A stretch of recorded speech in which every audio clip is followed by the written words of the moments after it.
Happy Wednesday. I hope this finds you having a great day.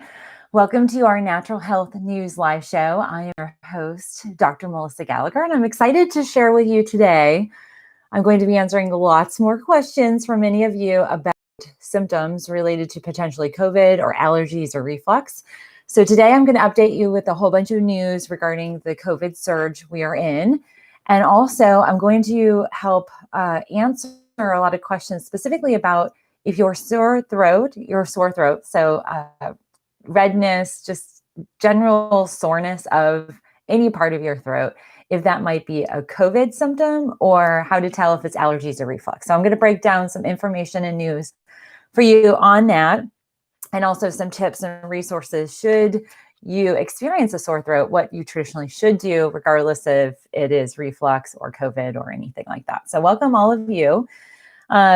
I really want to highlight today for our news that we're in a global pandemic. Like, I know that it sometimes is just so overwhelming every day-to-day experience with this, and the numbers just continue to be on the incline right now. But we have to remember this is a global pandemic. The whole entire world is hit by this novel virus, which means we've never seen this in the human body, human experience.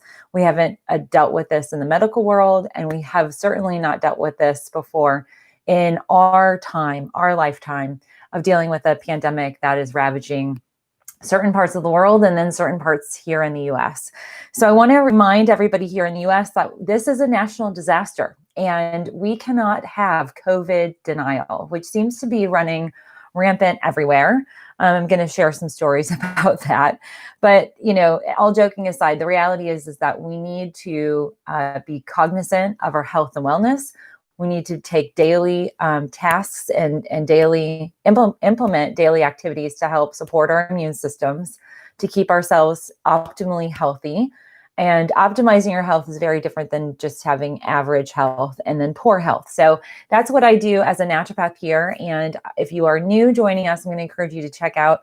We have over 100, I can't even believe it. I've done about 107 live shows during the COVID pandemic. And then I've also had 2 edited YouTube videos before, when it was becoming clear that this was going to be a pandemic. So I want to welcome all of you new. I hope you'll join our community. I want to thank Pat Wagner, who is our YouTube moderator for comments. And she is helping build an amazing community of folks who join our live chat every morning. So if you are socially isolated, you have a community here every morning. We have a live show at 9 a.m. So let's dig into some news here specifically. And before that, I just want to tell you, I'm now starting to notate in the comments below the timestamp. So if you are uninterested in the news, you can fast forward. So check out in the description, there'll be a timestamp. I'm actually writing down when I switch to the topic at hand, which today's topic is how to address a sore throat naturally, and most importantly, how to determine if your sore throat might be a COVID symptom and what to do. So we'll dig into that. Let's go with the news. Today, the world is sitting at almost 10.5 million cases. The US is at 2.6 million, almost 2.7 million cases. And I'm just going to highlight some states that have had movement. First of all, yesterday was our worst day in terms of positive cases. We charted over 48,000 cases. Just 2-3 weeks ago, we were in the 20s. So we have doubled in a matter of 14 to 17 days the amount of positive cases.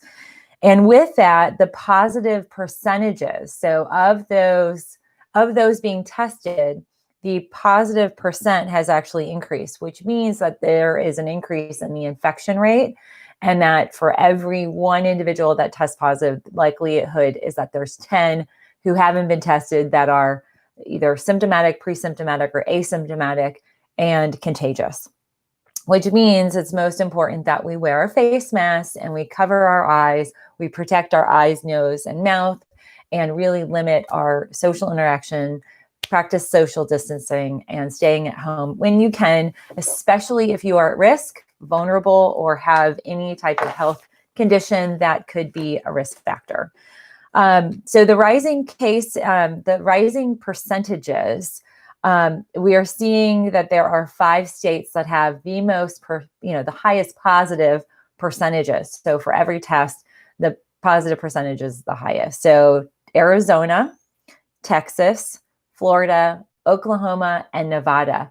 Your states are in a rise in the infection rate. So based on who all is getting tested and the percentage that's coming back. I mean, some of these percentages are in just beyond double digits, not just like 10, 11, some are 25, 26%. 1 in 4 being tested is testing positive. That is astronomical. And yesterday, significant thought leaders and scientists, epidemiologists in the world of infectious diseases have made assertions that the projections we might seeing a doubling. So if we've doubled in 2.5, 3 weeks, our positive case rate, the likelihood we could see up to 100,000 positive cases. That is just insane. So I just want to encourage all of you to be smart and to think of others beyond yourselves when it comes to making decisions about potential community spread. And that's what we're dealing with, is community spread. So some states to highlight: California is at 222,000 cases. LA County saw their highest positive caseload yesterday at 27, just under 2,800, so 2,779 positive cases. The county alone hit 100,000. It seems like we're buffering a little bit. Let's see. I've had some issues logging on. So if we buffer YouTube, Instagram right now seems to be pretty stable. So just FYI, I had an error when I tried to log in initially. So who knows what's going on. Other states I want to highlight yesterday. So they are now at 159,000 cases. Yesterday, they posted 6,975 cases. That is up by 1,000 positive cases just in one day. And there are certain pockets of Texas where they're seeing really substantial increases. I mentioned San Antonio was at a 500% increase. They had at one point kind of managed it and had minimal exposure and minimal cases, and now they're just overloaded. Also, Florida, for all of you know, I am a Floridian. I grew up there.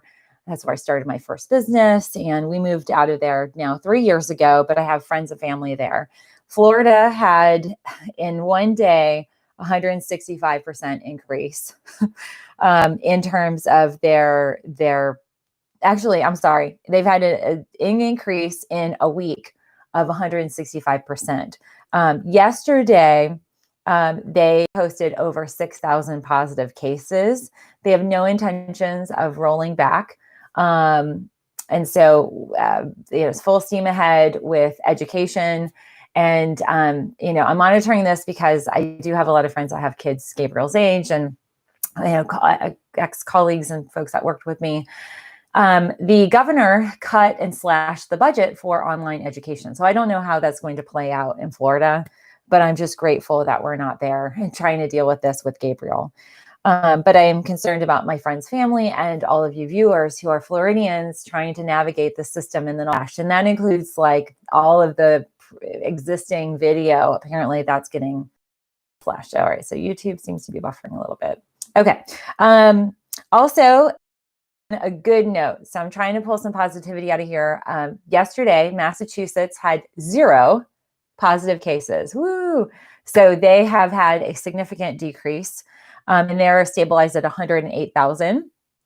Georgia, Monday evening, and I didn't report this yesterday because I didn't hear about it until yesterday after our show, extended our public health emergency. So that extension allows for certain procedures and things to happen. But that is where Georgia is at. So if you sit in Georgia, that could possibly extend to your school deciding what they're going to do in the fall.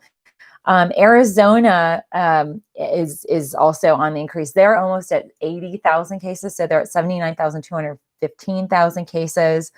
And apparently a gym owner is very frustrated that they've closed the gyms, and he has filed a lawsuit against that. So I do the gyms that are moving outside. And we're even seeing like gyms in California, they literally have these like bubbles, these like kind of plastic bubbles that they put in place. And that is how they are employing their, fitness and CrossFit. I think that obviously is a much safer option. But we know you're exhaling a lot more with the heart rate and activity level. There's going to be more respiratory particles and therefore potentially higher risk of infection transfer. I do want to highlight specifically about California. California is estimated that in LA County, one person out of every 140, we'll see. We might have a lot of folks join Instagram if YouTube's buffering here. And Brian's actually off today. So YouTube, if you guys want to join me on Instagram, feel free to do so. I'm the only one using the internet right now. So Brian's off for the next few days.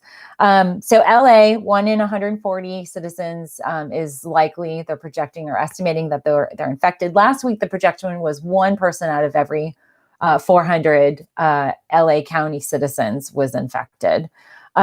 Some important things to note, if you live in New Jersey or up in that tri-state area, New Jersey, the Department of Health actually did a review of the death certificates.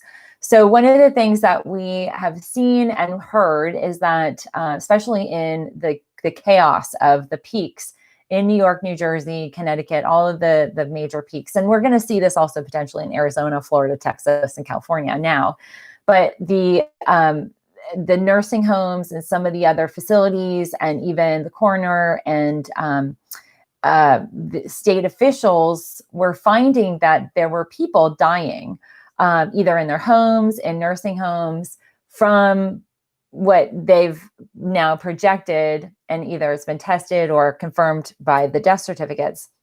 But they saw an exponential amount of deaths. And that actually goes back to February and March during cold and flu season complications. And some of that's because we learned a lot more about COVID through New York and New Jersey, Connecticut, Massachusetts, their experience. We learned more about the blood clotting challenges. We've learned more about the children and the inflammatory disorder through with pediatrics. And that's all coming out as we suffer through this. And so that's one of the reasons why you'll see, and you might even hear that there's been an increase in reported deaths in New Jersey. They've identified that there are 15,000 additional deaths that were attributed to COVID-related illness, not symptoms, but comorbidities. And so those are the blood clotting, the strokes, the heart attack, the brain inflammation, and respiratory distress. So that is just something to know. The other thing I want to highlight, I want to look at the world right now because we have by the way, if you are tuning in from wherever, comment down below and let me know. I love kind of seeing who all is joining us live. Brazil's at 1.4 million and Russia's at 654,000 and India's at 587,000 as of this morning. Some things to note around the world. There are 34 kind of boroughs or suburbs or cities, parts of England that might end up locking down. They're starting to see some spikes.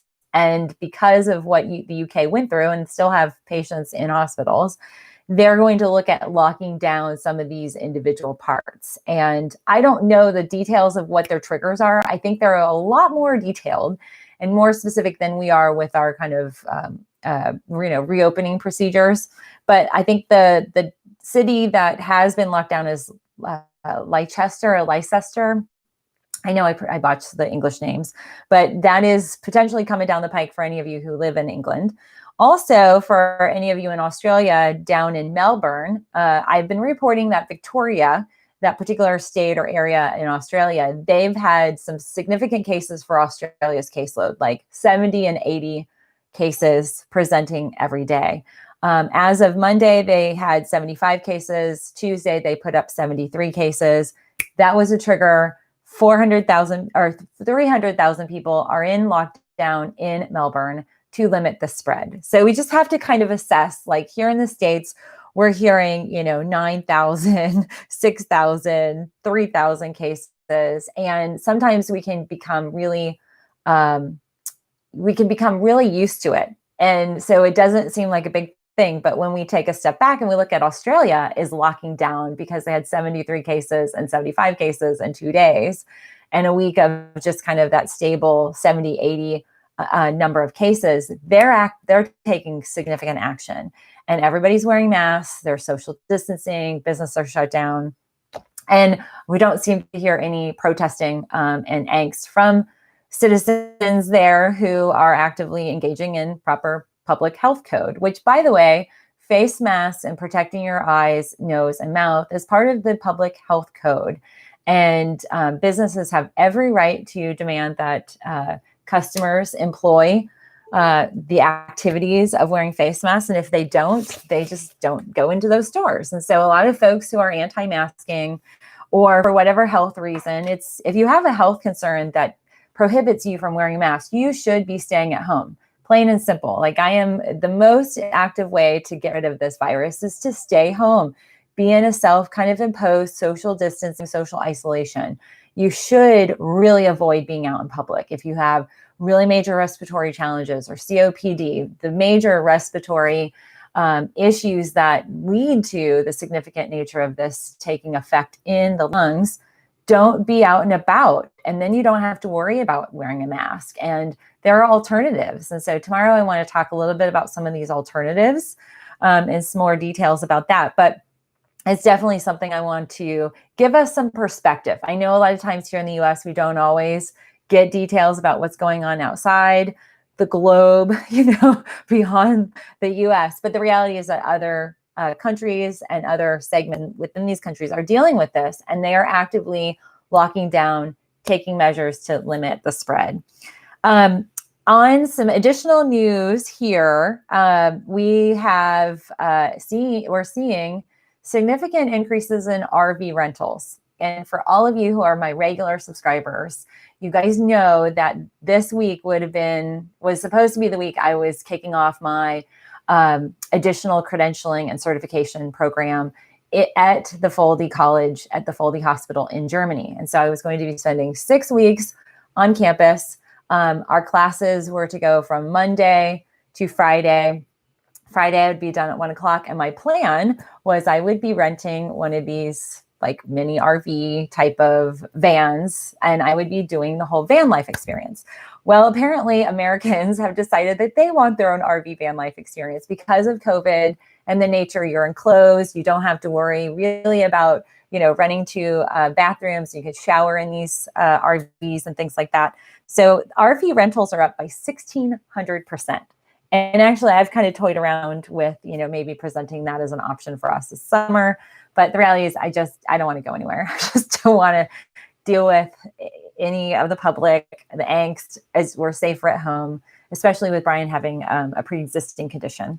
So the RV Shares is the company. If you guys are interested, they are seeing a very large percentage of people going to the national park. So Yellowstone is a big one. And this also might play into some more information I'm going to share with you about some states. But I just want to highlight that we are seeing significant increase of people choosing to be more contained in their traveling, and RVs tend to be a safer option. I do want to highlight there are 7 states right now that have had increases in their hospitalization rates. And that is indicative of the virus having gotten to an extreme degree or severe degree for some of these individuals who tested positive. Some might be on ventilation, some might be on oxygen or being monitored. Those states are Texas, Arizona, Nevada, South Carolina, Montana, Georgia, and California. Montana, Missoula is the city that has seen the most increase. I mean, Montana is one of these huge states where if you've ever been there, there's like there's little cities. There's little thing.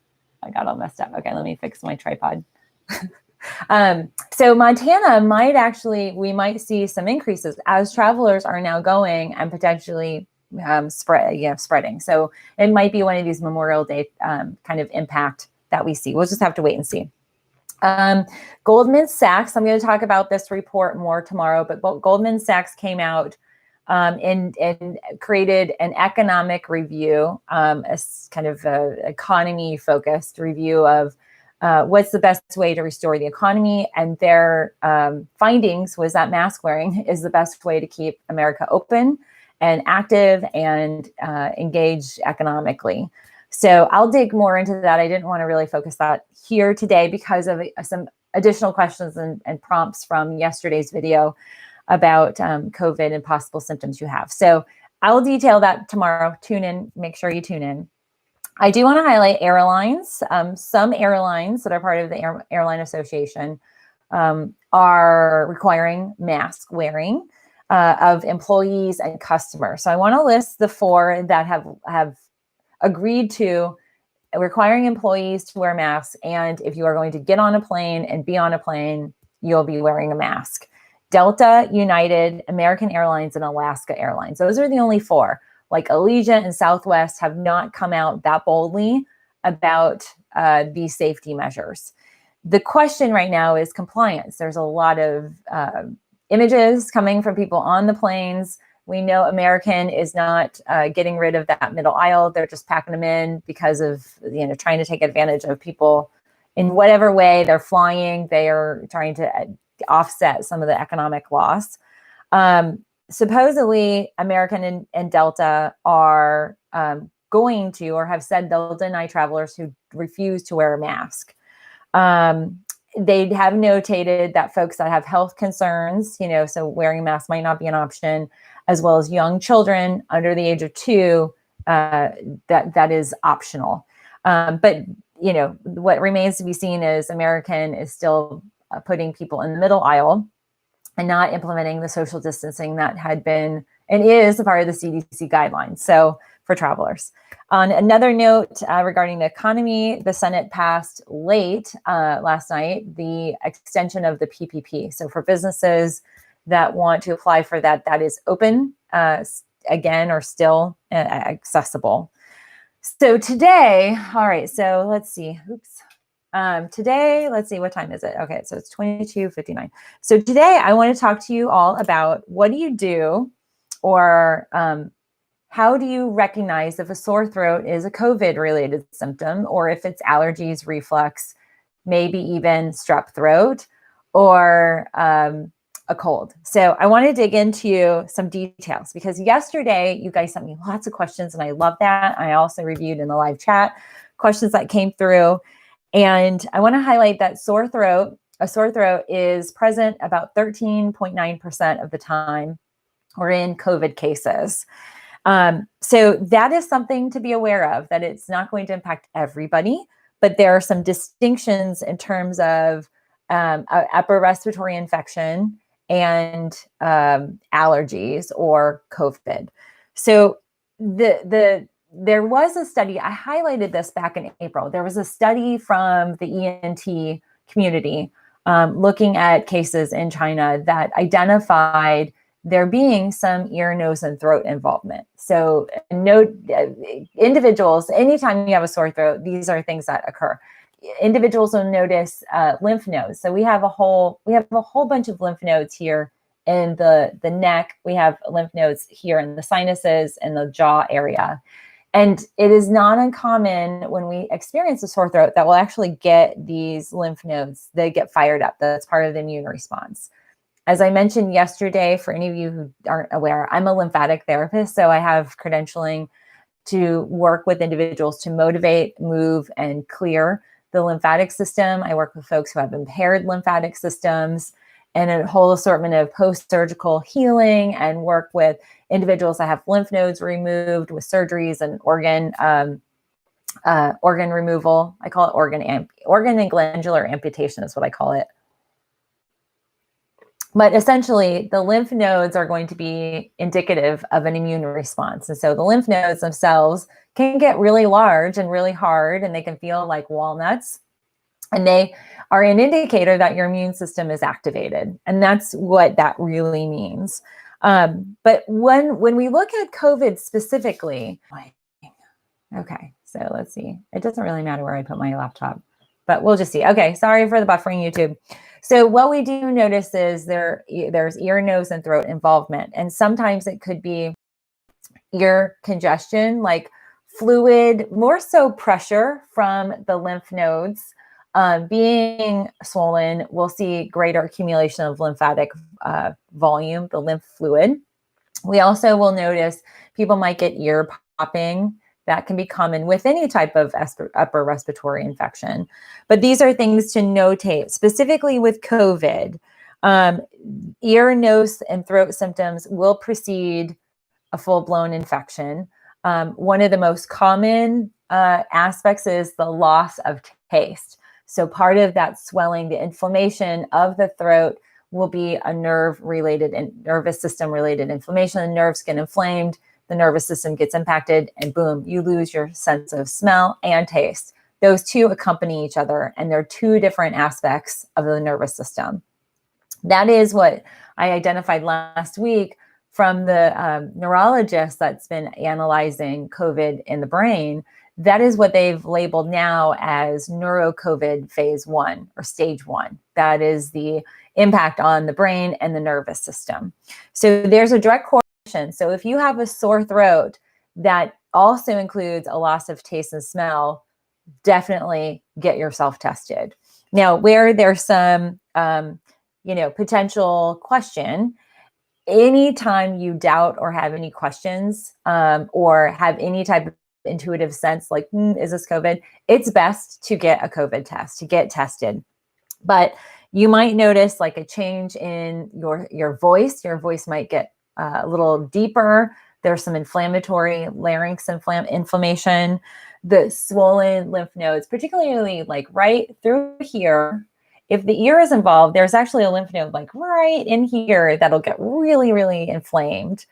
So that can be, and even when you touch or palpate, a very gentle touch, you can kind of notice if they're swollen. And even if it's tender to touch, that'll be indicative that those lymph nodes are involved. And that indicates an immune response. Your body's in a fighting mode. The other thing too, with a sore throat, you want to open your mouth and look into your tonsils. If you still have tonsils, you might notice they're inflamed, they're red. There might be some lines at the back of the throat. You might even notice the tonsils are so red, there might be white patches. That's indicative of pus and real serious inflammation of those tonsils. For folks that don't have tonsils, you'll just have a redness of the back of the throat.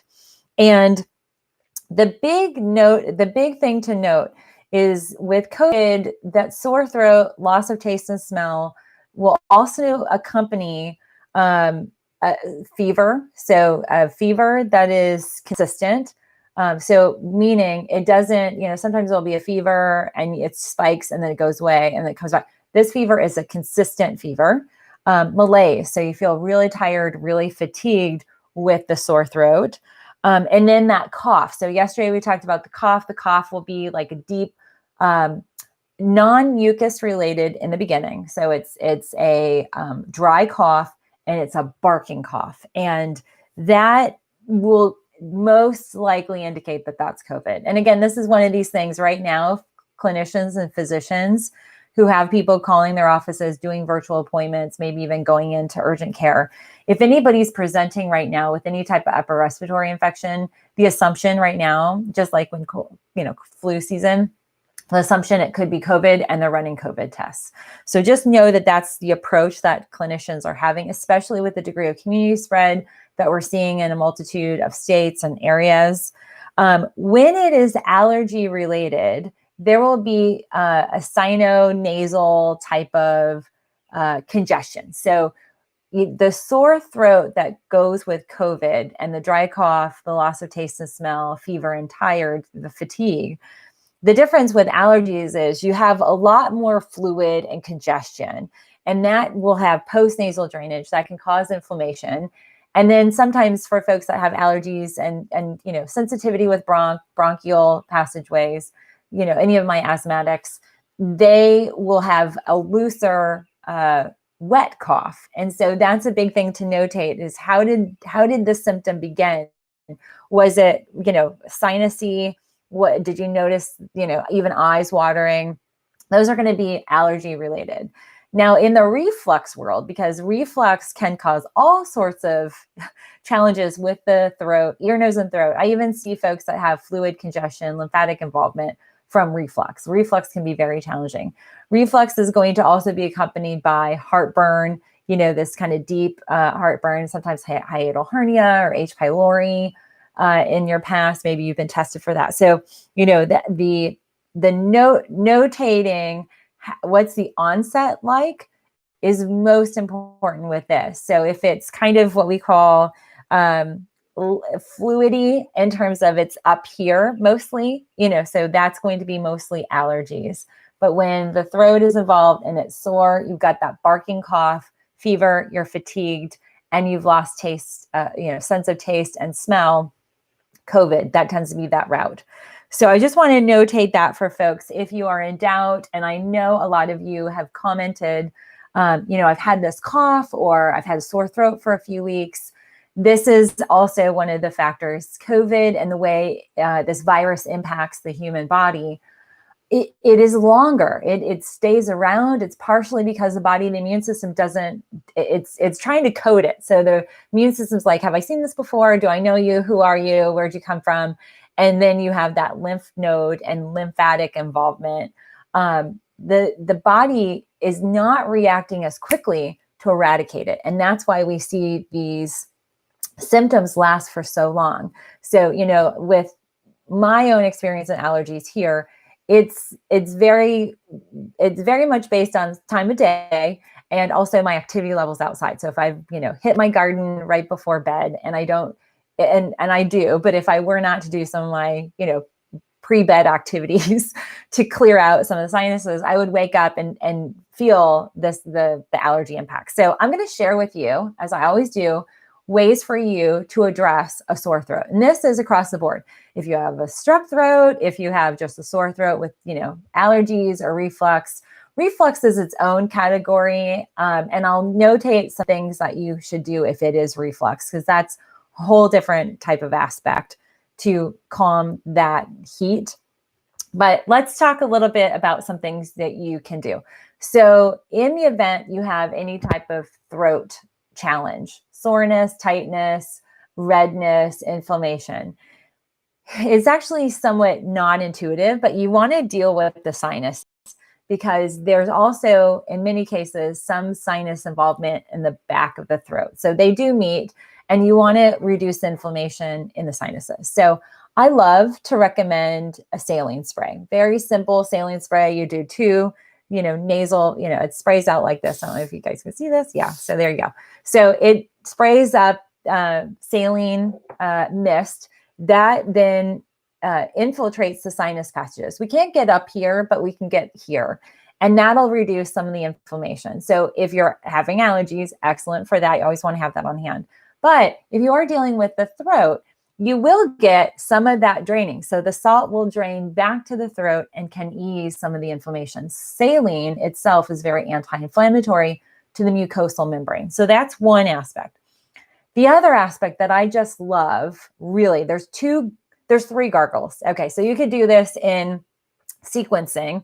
And let me kind of recommend the sequencing. So if you have a major sore throat, and this could be from any source, and you feel like if the tonsils are involved, that's an indicator you've got an infection. So the way we deal with that, there's 3 gargles you can do. You can do one of any of them, or you can do a combination. You could do some in the morning, some in the evening. But immediately at the sign of a sore throat, the first thing you can do, it's really intense. I'm going to tell you this. It's highly intense, but it's extremely powerful, especially with any type of infection, is to do a gargle. You can do a gargle of apple cider vinegar. I know it's like, what? It's intense. And literally you're going to get maybe 5 to 7 gargles and you're going to feel like, oh my gosh, I have to spit it out. And then you have to rinse your mouth out to get all of the acid out or just to rebalance that pH.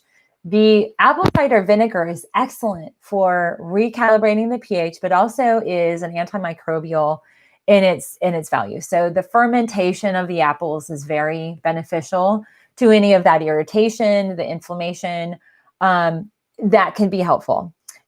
Milder versions of a gargle would be a saline gargle. So with I love Himalayan fine pink Himalayan salt doing a gargle. You can also do a swish. That's good for any dental challenges, any gum inflammation. So you can combine that, gargle, swish, and then spit out. and do that multiple times. So you do like a series of gargles in one setting.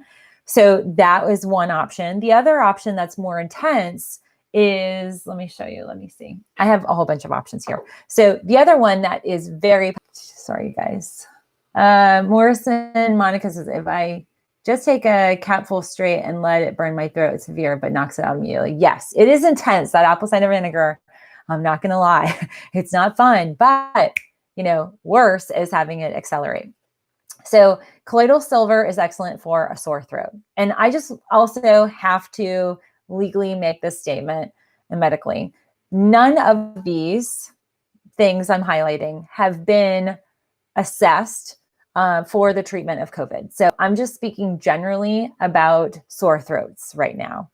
And you can take this if you did have some of the symptoms. I mean, obviously, if you can manage some of your symptoms with COVID, the likelihood is you're going to lower that inflammation level and at least ease some of the experience that you have. So just know that, friends. Okay, so colloidal silver, I will blend this. Often I'll just do 2 or 3 full vials of this. Sometimes I do it alone. Sometimes I will add it in with the saline rinse or the saline gargle. But apple cider or the colloidal silver is very good for easing some of that infection, especially with the tonsils. That tends to be like, if I get a sore throat full on, my tonsils will get inflamed. I have a history of my tonsils have some scarring in there from when I was a young child. I had strep throat all the time. That was before I learned about probiotics. And my mom, I don't even think they made those back in the 80s. But just know you can do that gargle. So a gargle is a really good thing to do, definitely in the morning and definitely in the evening. If you feel inclined, middle of the day is a good idea after you've maybe had some lunch or some soup for the day.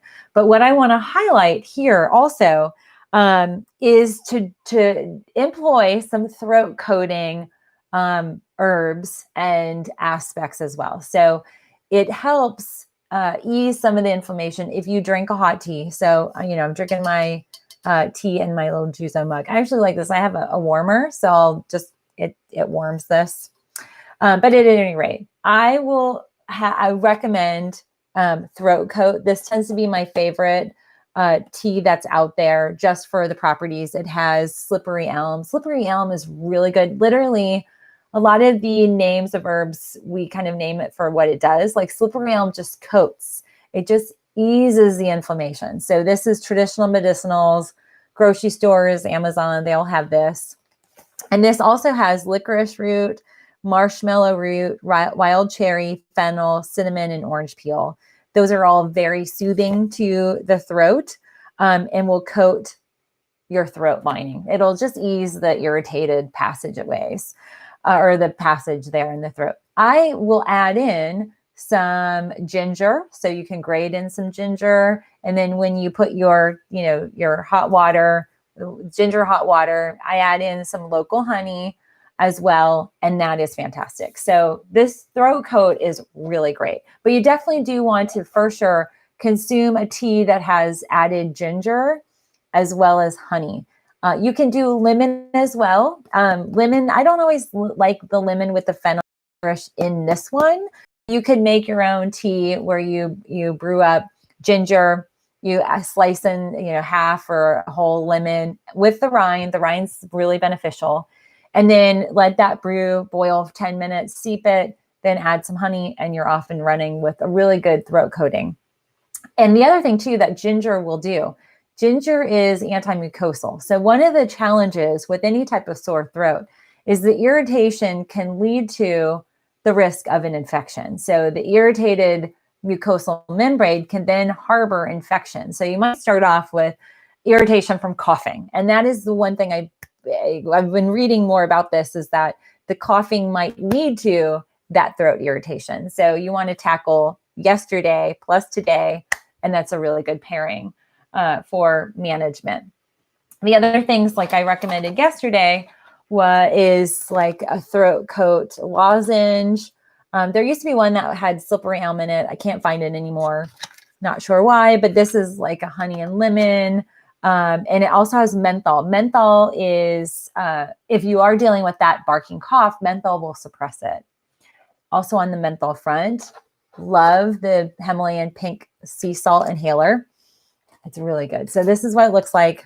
And you breathe. Whoo, it's a hit of menthol. It's really nice. They have two, so far I've seen, they have two options. They have a green label that has a little peppermint, and then they have the lavender. I love both.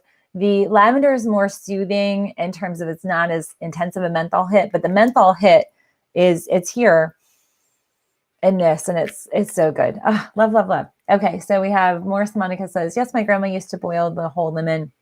Yeah, the rind, there's a lot of anti-cancer properties of the rind, that white stuff inside, really, really good. And lots of bioflavonoids, very beneficial for immune support. Now, the other thing too is just kind of overall supporting and modulating the immune system. Oops, my battery's low. I'm just having all sorts of technical issues. Okay, sorry, Instagram. Battery's at 20%. Okay.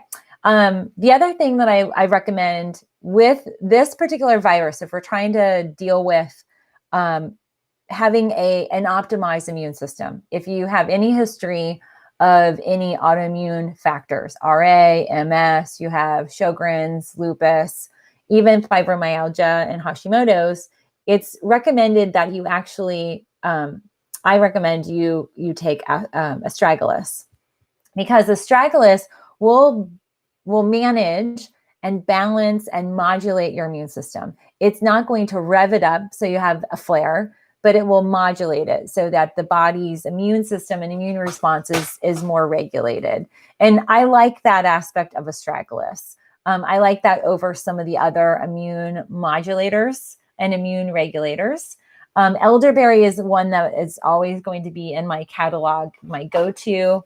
The Sambuca is my favorite. This also is in a homeopathic form, and so it's homeopathy at its greatest. These are little lozenges you suck on, but this will target some of those symptoms. So, you know, the chills and fever, it'll target that. So it has gelsinium. That's got the gelsinium specifically. There's 3 versions of it, 3 doses, and it has it targets bronchial irritation and inflammation. It'll tackle that dry cough. And then the other thing, it has bryonia, which is really good for any type of fever. So this is sans belladonna.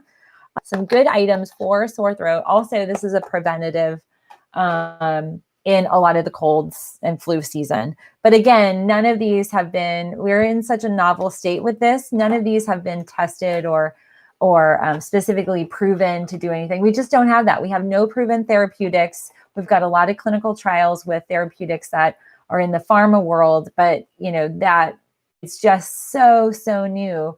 We have to use some tactics that we would use for the symptoms. That's probably the best way to approach this. Also, Umcka is another one that I love. These are tabs. So good. They're individual click tabs. These are, I think you suck on these. I'm trying to remember. Yeah, you can chew or dissolve them. I like to dissolve them. But they have some of the same homeopathics and then some other ones that are a little different. They've got, if you've got a lot of nasal congestion, you can use this. And also just overall upper respiratory inflammation can be benefited by that. So those are some things that I like to recommend with that type of sore throat. Also, for any of you who are dealing with reflux, one of the best ways to deal with reflux, apart from eliminating everything that is irritating, but the other thing that is really great